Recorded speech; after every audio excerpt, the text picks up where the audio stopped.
ये क्वेश्चन में हमारे को ये देखना है कि रूट टू और रूट थ्री का सम जो है वो इर्रेशनल है।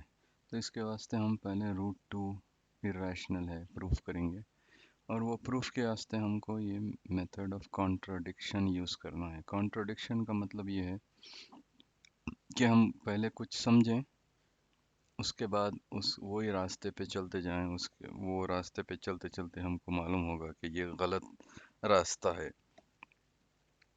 वो गलत रास्ते से जब हमको पता चलेगा तो हम बोलेंगे कि ओरिजिनल हम जो रास्ता लिए थे वो गलत है। उस तरीके से हम इसको कॉन्ट्रडिक्ट करेंगे।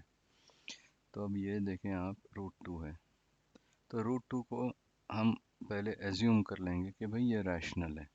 रैशनल का मतलब ये है कि इसको एक फ्रैक्शन के जैसा हम लिख सकते हैं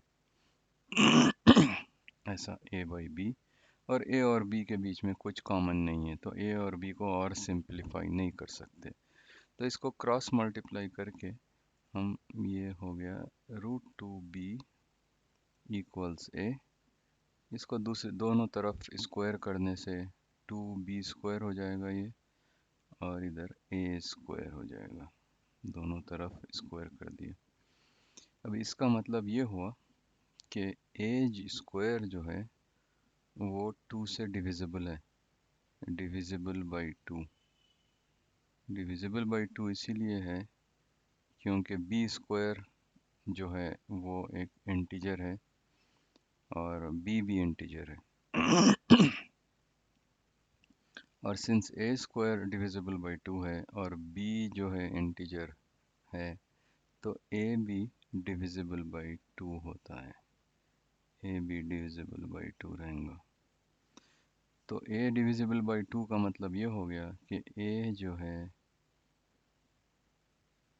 डिवाइड बाई टू करेंगे तो एक हमको इंटीजर आएगा। सपोज वो इंटीजर सी है, तो ए को जब डिवाइड करेंगे कोई रिमाइंडर नहीं बचेगा, इसीलिए डिविजिबल बाई टू है वो।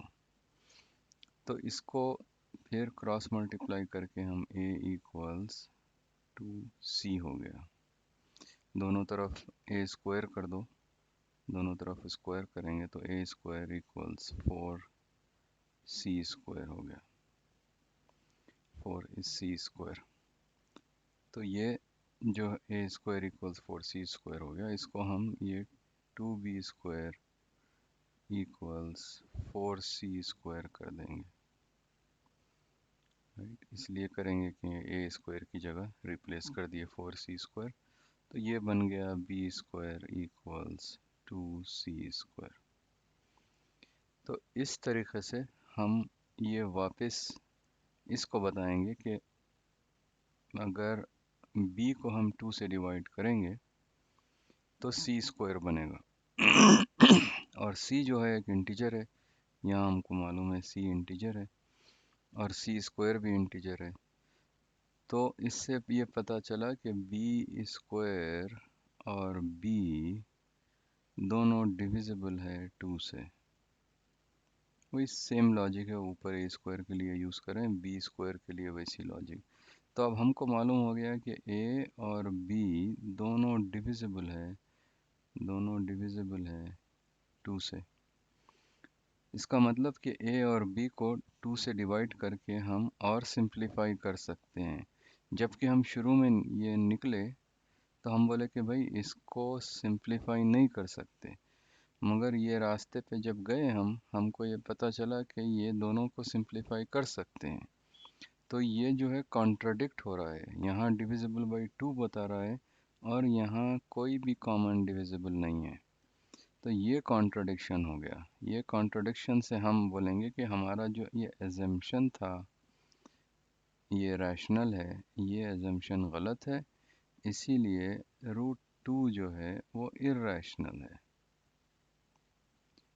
इर्रेशनल है, इर्रेशनल। और इसी तरीके से हम रूट थ्री को भी इर्रेशनल बताएंगे। और जब दो इर्रेशनल को ऐड करेंगे, जो दो इर्रेशनल को ऐड करेंगे तो जो हमको मिलेगा वो एक और एक इर्रेशनल आएगा। तो इस तरीके से हम बोलेंगे कि ये दो जो सम है इनका √2 और √3 का, ये भी इर्रेशनल है, ये भी इर्रेशनल है। तो ये हुआ ये क्वेश्चन का आंसर।